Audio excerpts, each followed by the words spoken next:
Hello, नमस्कार, अस्सलाम वालेकुम, सत श्री अकाल। क्या हाल, कैसे हैं आप लोग? दोस्तों, क्या आज आपने काम किया? और आप लोग क्या सब काम कर रहे हैं? कमेंट में लिख करके बताएं, मुझे आपके कमेंट का इंतज़ार रहेगा। और जैसा कि मैंने बताया था कि क्या आप लोग इन्वेस्ट कर रहे हैं इंडियन स्टॉक मार्केट में। 17,894 रहा आज निफ्टी 50 और निफ्टी का स्कोर, और वहीं 42,148 रहा बैंक निफ्टी का स्कोर। मैं ये जानना पसंद करूँगा कि आप लोग फ्यूचर एंड ऑप्शन, इक्विटी और इंट्राडे में ट्रेड करते हैं क्या? अगर आप करते हैं तो मेरे को बताएं। वैसे एफआई और डीआई, जिसके बारे में हम रेगुलर बात करते हैं, FI means foreign institutional investors और DI means domestic institutional investors. तो एफआई ने आज 690 करोड़ की टोटल एसेट्स को बेचा है और डीआई ने 794 करोड़ का टोटल खर्च। वहीं पर आज हम बात करेंगे आज के top gainer company ICIC, Prudential, Adani Green Energy, PNB, Tech Mahindra और टाटा मोटर्स। मैं जानना ये पसंद करूंगा कि प्यारे दोस्तों, भाइयों और बहनों, सज्जनों, क्या आप लोग ट्रेड करते, एफडी में इन्वेस्ट करते? क्योंकि हिंदुस्तान का टाइम आ चुका है। It's my time that one of the all time greatest India's investors Mr. Rakesh Jhunjhunwala sir, late Shri Rakesh Jhunjhunwala sir had tell in an interview with आज तक कि अब इंडिया का टाइम आ चुका है, विद द टैगलाइन विद अपना time आ चुका है। तो आप लोग जाएं, इन्वेस्ट करें इंडियन स्टॉक्स में। और Indian stocks and Indian investments are the global future destination, और होना यही चाहिए कि मैं आप लोगों से रिक्वेस्ट कर रहा हूँ। बाकी चॉइस आपके हैं। बदलते हुए दौर में हर घर स्वच्छ भारत अभियान, हर घर जल, हर घर नल के संपूर्ण और 100% एक्विजिशन और एक्सिक्यूशन के बाद अब government of India had roll out the made in India और मेक इन इंडिया प्लान। और इसमें जो है ना, इंडिया में असेंबल्ड किए जा रहे हैं और इंडिया में मैन्युफैक्चरिंग किए गए फ़ोन की पूरी दुनिया में ग्लोबल एक्सेसिबिलिटी का बहुत डिमांड है। पिछले क्वार्टर में, दिसंबर जनवरी के क्वार्टर में, यूएई अरब अमीरात में almost 10 million Indian manufactured and assembled phone market में भेजे गए हैं, दुबई के मार्केट में, जो कि एक बदलते हुए मार्केट के लिए और हिंदुस्तान की ग्रोथ के लिए एक बेटर ग्रोथ और पॉजिटिव साइन है प्रॉस्पेरिटी का। आप क्या कहना पसंद करेंगे इस इंफॉर्मेशन के बारे में?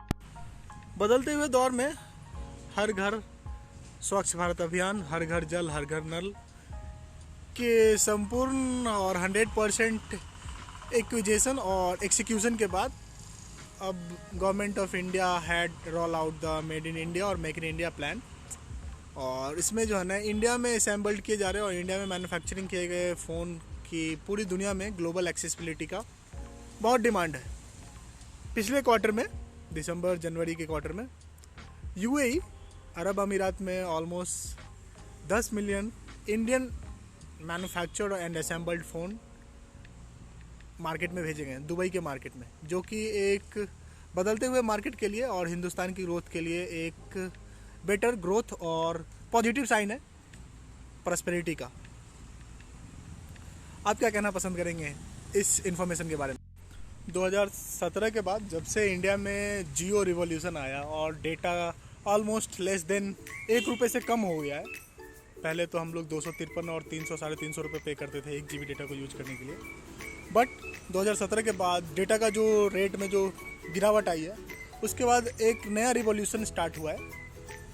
गवर्नमेंट ऑफ इंडिया, जो कि लीड करती है CCI, competition commission of India, उसने गूगल पे फाइन लगाया 1390 करोड़ और 970 करोड़ रुपए का, कि इंडिया में जो भी फ्रीलांस डेवलपर है, API जो प्रोग्रामिंग एप्लीकेशन बनाते हैं ना, उसका जो टैक्स का जो इशू है ना और रेशियो है ना, वो 70 और 30 है। जिस तरह से हम YouTube में वीडियो बनाते हैं ना, और YouTube में मिलता है 60:40, 60 मिलता है कंटेंट क्रिएटर को, 40 गूगल और YouTube एडसेंस खुद रख लेती है। ठीक उसी तरीके से YouTube की जो पेरेंट कंपनी है गूगल, वो 30% कमीशन। बिजनेस और फाइनेंस के कम्युनिकेटिव डायरेक्टिव्स के बाद हम बात करेंगे महंगाई के बारे में, जो कि एक मिडिल क्लास आदमी की ज़िंदगी में एक बहुत बड़ा मुद्दा है। और पूरी दुनिया में अल सल्वाडोर, वेनेजुएला और अर्जेंटीना के बाद एक देश है मुस्लिम बहुल आबादी का दावा करते हैं। और काफ़ी they are more psychologically and they are thinks that they are the representative of Muslims. The name of that country is तुर्की, और जहाँ पे महंगाई चरम सीमा पे है। अल सल्वाडोर, वेनेजुएला, अर्जेंटीना में तो थोड़े कम लेवल पे है, बट जब बात तुर्की की करते हैं ना तो तुर्की में सबसे पीक लेवल पे महंगाई है, ऑलमोस्ट 89.91%। फॉलोड बाय जब आप नीचे आते हैं इस साउथ ईस्ट एशियन कंट्री में तो पाकिस्तान, श्रीलंका, नेपाल, बांग्लादेश, उसके बाद इंडिया का नंबर। अरे महंगाई से मेरे को याद है इंडियन गवर्नमेंट बजट भी तो अनाउंस करेगी ना इस क्वार्टर में। तो पिछले साल तो डिफेंस का बजट $100 बिलियन बना दिया था यार। इस साल ना शिक्षा, सेवा और सुरक्षा पे ना थोड़ा सा बजट ज़्यादा होना चाहिए, जहाँ तक कि मेरे को लगता है कि जितने भी मिडिल क्लास के लोग हैं उन लोगों ने इस साल पैसा कमा करके सरकार को बहुत अच्छे तरीके से दिया है। और इस पर मतलब मेरे को लगता है कि कोई बंदा अगर काम कर रहा है ना तो उसको रिवॉर्ड मिलना चाहिए। And this is the time के जीएसटी को गब्बर सिंह टैक्स बनाने के अलावा जो है ना गुड एंड सर्विस टैक्स बनाया जाए और एक स्लैब किया जाए, ठीक है, इंक्लूसिव ग्रोथ को देखते हुए। क्योंकि जब तक सिस्टम में ज़्यादा से ज़्यादा लोग टैक्स नहीं देंगे तब तक इकोनॉमिक डेवलपमेंट और इकोनॉमिक एक्टिविटी करने में दिक्कत होगा। हर टाइम हम टॉप 1% लोगों के बारे में तो डिपेंड नहीं रह सकते ना। हमारे पास 98% लोग मिडिल क्लास हैं। दिसंबर 2022 में इंडियन मर्चेंडाइज का टोटल एक्सपोर्ट हुआ है $38.40 बिलियन और इंपोर्ट हम टोटल किए हैं $58.16 बिलियन। समझने वाली बात यह है कि इंडियन मैकेनाइज्ड और इंडस्ट्री ऑफ क्लोथिंग है और मर्चेंडाइज है, that is still the trade deficit between $20 to $21 billion losses. 21 से $22 बिलियन के घाटे पे ना अगर हम मर्चेंडाइज को इंपोर्ट करेंगे ना तो इससे बेहतर है कि हम इंडिया में जो ट्रेडिशनल वेवर्स, बुनकर, पीजान्स और ट्रेडिशनल कल्चर है ना उसको बढ़ावा दें। और इंडिया में सूत, कॉटन, मलबन और मलबरी का जो एक एंशिएंट कल्चर है ना, we should promote that one. Infrastructures development and enforcement के बारे में जब बात करते हैं तो Indian railway that is all time profitable. और एक वीडियो में मैंने बात किया था कि लोग रेलवे में गुटखा खा के थूक देते हैं और रेलवे को ये गुटखा साफ़ कराने के लिए ना हर साल 1200 करोड़ रुपए का जो है घाटा सहना पड़ता है। और लोग दाने दाने में पान मसाले, कैंसर का स्वाद, दुनिया भर के तरह तरह के बकवास चीज़ों पे लोग इन्वेस्ट कर रहे हैं। आई एम नॉट श्योर लोग सोचते क्या हैं, बट मेरे को भारतीय प्रॉपर्टी, इंडियन रेलवे के प्रॉपर्टी में जो गंदा देखता हूँ थोड़ा सा मेरे को दुख होता है। और ये मैं रिक्वेस्ट करूँगा अपने दोस्तों से, युवाओं से और हिंदुस्तान के सारे लोगों से, रेलवे आपकी प्रॉपर्टी है। सरकारी संपत्ति का नुकसान करने से ना हमको जेब से ज़्यादा टैक्स देना पड़ता है। इस चीज़ को बेहतर बनाने के लिए गवर्नमेंट ने अलग अलग फॉरेन इन्वेस्टर्स को बुलाया है, जिसमें से सीमेंस नाम की एक कंपनी है। तो मैं बात कर रहा था, सीमेंस नाम की एक कंपनी है जो कि जर्मन मल्टीनेशनल ब्रांड है, digital transformation, digital infrastructure development में काम करती है। गवर्नमेंट ऑफ इंडिया और इंडियन रेलवे के साथ एक कॉन्ट्रैक्ट साइन की है जिसका टोटल प्रोजेक्टेड स्कोर है, बजट है 26,000 करोड़। और इस 26,000 करोड़ का ये इन्वेस्ट करेगी हिंदुस्तान में जो भी रेलवे इंफ्रास्ट्रक्चर्स के लोकोमोटिव ट्रैक और इंडियन लोकोमोटिव और रेलवे लोकोमोटिव्स के डेवलपमेंट में ये काम करेगी। और ऑलमोस्ट 1,000 से 1,200 जो है ना टोटल लोकोमोटिव ट्रैक बनाने में इन्वेस्ट करेगी। और इसका स्पेशल और मेन फोकस होगा वेस्टर्न फ्राइट कॉरिडोर को बढ़ावा देना, जो कि गुजरात, अहमदाबाद, राजस्थान को जोड़ते हुए मुंबई तक जाती है। और definitely it's a great contract to develop the Indian railway. WEF, world economic forum. World economic forum का नाम सुनते आपके दिमाग में क्या आता है? वही स्विट्जरलैंड का वो सबसे खूबसूरत गांव जिसका नाम है दावोस। हर साल गवर्नमेंट ऑफ स्विट्जरलैंड और वर्ल्ड इकोनॉमिक फोरम जो है ना एक कार्यक्रम करती है जिसमें पूरी दुनिया के investor, angel investor, VC, CEO, executive और वर्ल्ड लीडर के जो है ना Renan politician, businessman and industrialist आते हैं। पिछले साल मैंने के टी आर गारू को मैंने सुना था, जो कि तेलंगाना के इंफॉर्मेशन टेक्नोलॉजी मिनिस्टर है। I don't know how much you are impressed, but personally Telangana is 8 years old baby steps और ऑलमोस्ट $1.2 trillion का इकोनॉमी। एपिसोड के नेक्स्ट सेगमेंट में हम बात करेंगे pharmaceutical industry, generic medicine, pilot plant projections, six sigma, kaizen principle and many more. तो चलिए शुरू करते हैं। जैसा कि हम जानते हैं कि इंडिया में जो फार्मास्यूटिकल कंपनी है, रेड्डीज लेबोरेटरी, सन फार्मा, सिप्ला, एरिस्टो, जीएसके, जो टॉप मैन्युफैक्चरिंग कंपनी है, ये एक complete D2C health care manufacturing brand है। और पिछले साल गवर्नमेंट ऑफ इंडिया ने 110 कंट्री को जो है ना कोविड के वैक्सीन फ्री में दिए। और ये ऑलमोस्ट जो जेनरिक मेडिसिन का जो मार्केट है ऑलमोस्ट $200 बिलियन का ईयर ऑन ईयर ग्रोथ है। और जब हम बात करते हैं एंटीबायोटिक, मल्टीविटामिन, न्यूट्रास्यूटिकल्स, तो ये एक अलग सेगमेंट है और ये एक अलग प्रॉफिटेबल सेगमेंट है। स्पेसिफिकली जब न्यूरो सर्जन्स और न्यूरो मेडिसिन की हिंदुस्तान का हेल्थ केयर इंडस्ट्री सबसे अछूता और सबसे बेहतरीन और बिना किसी लोभ लालच के और बिना किसी इंसेंटिव्स जैसे मूल्यों पर आधारित है। गवर्नमेंट ऑफ इंडिया और different individual pharmaceutical company had ensured and maintained the criteria के doctors, pharmacists, allied healthcare service provider and manufacturer, they will synchronize in a system and then they will give the service to the country। और जब हम हिंदुस्तान के लोगों के सेवा के लिए बात करते हैं ना, तो हम लोगों को सिखाया जाता है सर्वजन हिताय सर्वजन सुखाय। और मेडिकल हेल्थ केयर जो है ना इसी प्रिंसिपल पे आधारित है। And lots of love respect to all the health care provider, doctors, allied service provider. And US culture में और यूएस हेल्थ केयर में एक रेगुलेटरी ऑथोरिटी बॉडी है, उसका नाम है USFDA, United States food and drug एडमिनिस्ट्रेटिव्स।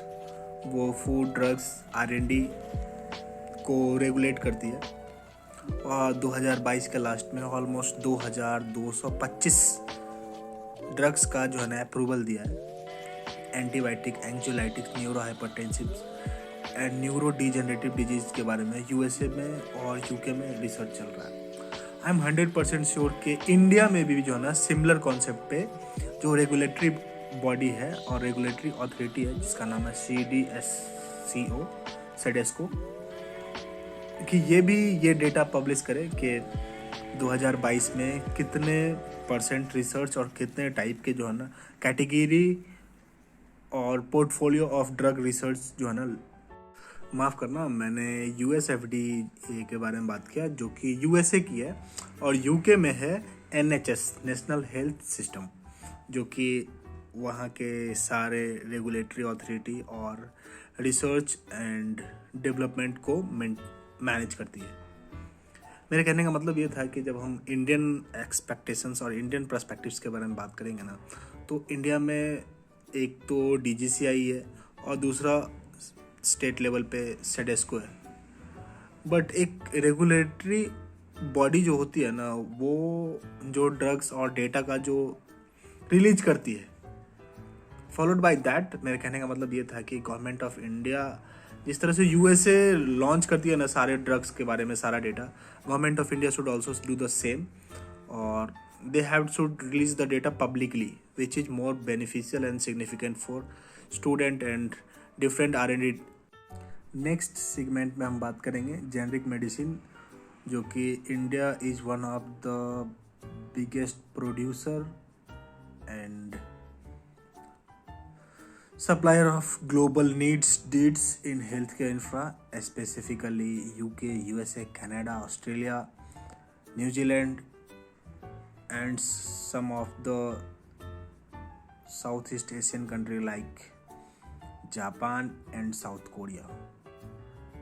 सबसे इंटरेस्टिंग बात यह है कि हम तो मैन्युफैक्चरिंग करते हैं और उसी ड्रग्स और एपीआई के बारे में मैन्युफैक्चरिंग करते हैं जिसका डेटा और एनालिसिस और एनोवा ऑलमोस्ट 20 साल पुराना हो जाता है। मेरे को थोड़ा सा दुख भी है इस बात का कि इंडिया में R&D पे ना सरकार फोकस कर रही है, ना गवर्नमेंट ऑफ इंडिया फोकस कर रही है, ना कंपनी फोकस कर रही है या क्लिनिकल रिसर्च।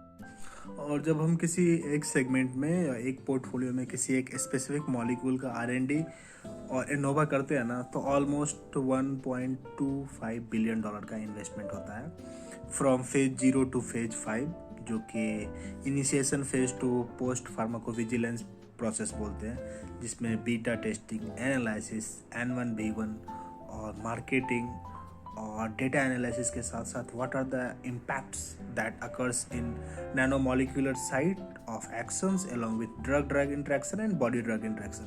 ये सारा जब हम डेटा निकालते हैं ना, तो इंक्लूसिव डेटा पे जो टोटल इन्वेस्टमेंट है सिर्फ एक ड्रग्स बनाने का $1.25 बिलियन से लेकर के $2 बिलियन तक जाता है। और मेरे को नहीं मालूम how Indian manufacturing company will think, but they will carry the data from different corporate और different research corporate and they will manufacture directly. Biocon की सीईओ हैं डॉक्टर किरण मजूमदार सौ और रेड्डीज लेबोरेटरी के जो सीईओ हैं, दोनों ने एक बार अल्टरनेटिवली एक बयान दिया था कि there is a need in India that government of India should ensure that there is a research based PLI infrastructures for the API development of pharmaceutical marketing।